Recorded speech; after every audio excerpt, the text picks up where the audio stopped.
आज हम objective type question की फोर्थ सीरीज लेकर आए हैं, डिसोल्यूशन ऑफ पार्टनरशिप फर्म। ये चैप्टर टोटल 4 मार्क्स का आएगा। चलिए तो वीडियो को शुरू करते हैं। वीडियो को शुरू करने के पहले सभी से रिक्वेस्ट है कि चैनल को लाइक करें, सब्सक्राइब करें और दोस्तों के साथ शेयर करें। चलिए तो शुरू करते हैं बिना देरी किए। Transfer of firms assets on dissolution of realisation account is made at market value, actual value, nominal value, book value.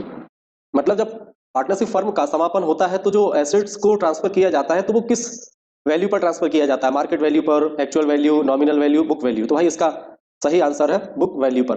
Book value पर ट्रांसफर किया जाता है। सेकंड है रियलाइजेशन अकाउंट। ये तो बहुत ही इंपॉर्टेंट है, ये तो पूछा ही जाता है। रियलाइजेशन अकाउंट रियल अकाउंट नहीं होता है, पर्सनल भी नहीं होता है, नॉमिनल होता है। भाई कौन सा है इसका?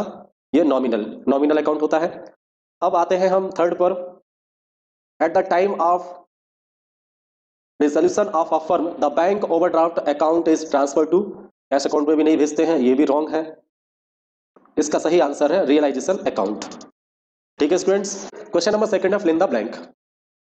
फिल इन द ब्लैंक में dissolution of partnership due to efflux of time is called, क्या बोलते हैं इसको? इसका आंसर आएगा dissolution on happening of certain event. Dissolution on happening of certain event.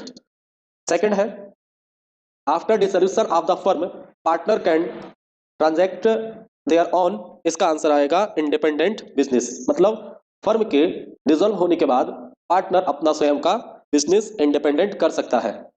Third है on dissolution of a firm bank overdraft is transferred to, अभी ये MCQ में भी आया था, कहां करते हैं आप बताइए? ये आएगा रियलाइजेशन अकाउंट। इसका कौन सा आएगा? Realisation account. फोर्थ है all the assets except dash dash are transfer to debit of realisation account.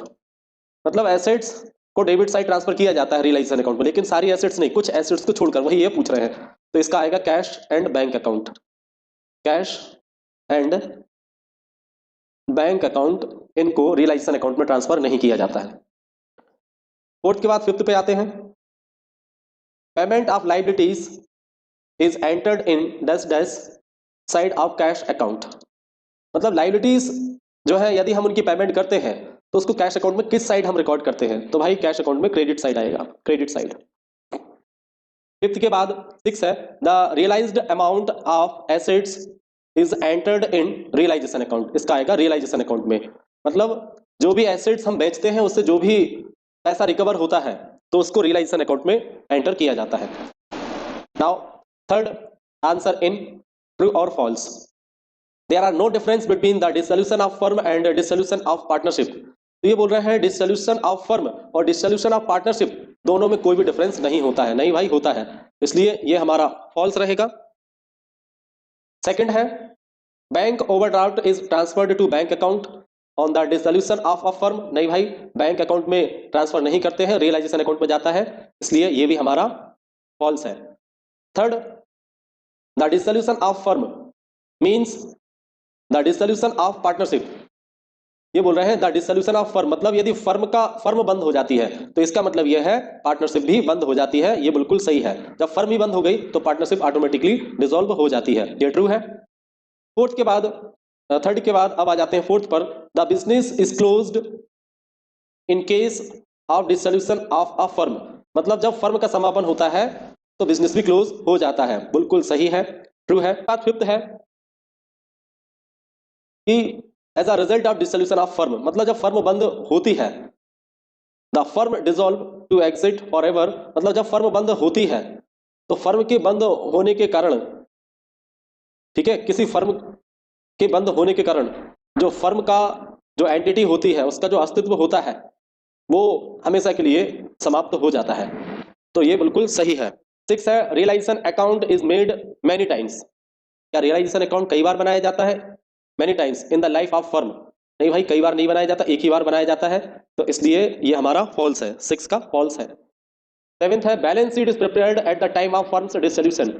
Firm के डिसॉल्व होने पर बैलेंस शीट प्रिपेयर की जाती है। नहीं भाई, फर्म जब बंद होती है तो बैलेंस शीट नहीं बनाई जाती है, ठीक है, इसलिए ये भी हमारा फॉल्स रहेगा।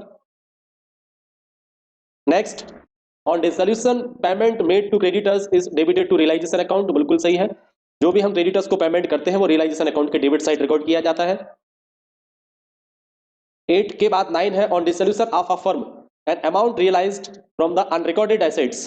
अनरिकॉर्डेड एसेट्स आपको बता दूं ऐसी एसेट्स होती हैं जो फर्म की बुक्स ऑफ अकाउंट्स में रिकॉर्ड नहीं होती हैं, और यदि उनसे कोई भी अमाउंट रिकवर होता है तो क्या उसको रियलाइजेशन अकाउंट में लिखा जाता है? बिल्कुल सही है, लिखा जाता है, रिकॉर्ड किया जाता है, तो ये ट्रू रहेगा।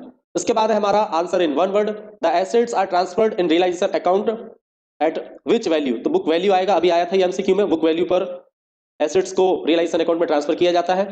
सेकंड है when realisation account is opened, तो रियलाइजेशन अकाउंट कब बनाया जाता है भाई? तो रियलाइजेशन अकाउंट जो बनाया जाता है आपका, इसका आंसर लिखेंगे on the dissolution of partnership firm, on the dissolution of partnership firm. Third है is dissolution of firm necessary on dissolution of partnership, ये बोल रहे हैं डिसोल्यूशन ऑफ फर्म नेसेसरी, ठीक है। क्या है इसका मतलब? क्या पार्टनरशिप के डिसॉल्व होने पर, क्या पार्टनरशिप के डिसॉल्व होने पर फर्म का डिसॉल्व होना जरूरी है? नहीं भाई, ऐसा जरूरी नहीं है, तो इसका आंसर आप लिखेंगे नो। उसके बाद फोर्थ है insolvent of all the partners leads to which type of dissolution. Fourth का आप जो आंसर आप लिखेंगे तो इसका आंसर आएगा कंपलसरी डिसोल्यूशन, इसका आएगा फोर्थ का कंपलसरी डिसोल्यूशन। मतलब यदि सभी पार्टनर इंसॉल्वेंट हो जाए तो पार्टनरशिप डिसॉल्व हो जाती है, किस टाइप का ये डिसोल्यूशन होता है? तो कंपलसरी डिसोल्यूशन आएगा। ये सिविल बुक में आप जो थ्योरेटिकल क्वेश्चन है आप उसमें पढ़िएगा, वहां आपको ये मिलेगा, और ये आईएमपी टॉपिक है, ये जरूर पूछा जाता है। फोर्थ के बाद फिफ्थ है how can a firm B dissolve in case of voluntary partnership. तो वॉलंटरी पार्टनरशिप का मतलब होता है अपनी इच्छा से जो पार्टनरशिप होती है। तो फिफ्थ का आपको आंसर लिखना है, इसका आंसर आएगा बाय गिविंग नोटिस, फिफ्थ का आंसर आएगा बाय गिविंग नोटिस। सिक्स है dissolution of firm due to effect of time is called, तो इसका आपका आंसर आएगा dissolution on happening of a certain event. उसके बाद लास्ट है हमारा how many times the realization account is prepared during firms life, इसका आंसर आएगा एक ही बार, once time. Match the column में इंटरनल लायबिलिटीज, तो इंटरनल लायबिलिटीज होगा इसका डी वाला, लोन फ्रॉम पार्टनर।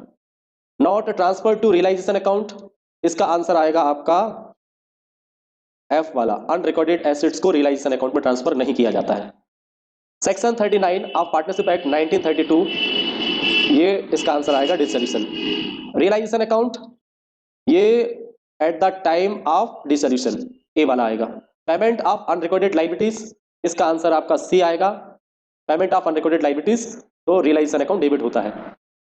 और लास्ट है हमारा एसेट्स इन रियलाइजेशन अकाउंट, तो एसेट्स को रियलाइजेशन अकाउंट में बुक वैल्यू पर शो किया जाता है। आशा करता हूं ये सीरीज आपको, एमसीक्यू वाली सीरीज आपको पसंद आ रही होगी।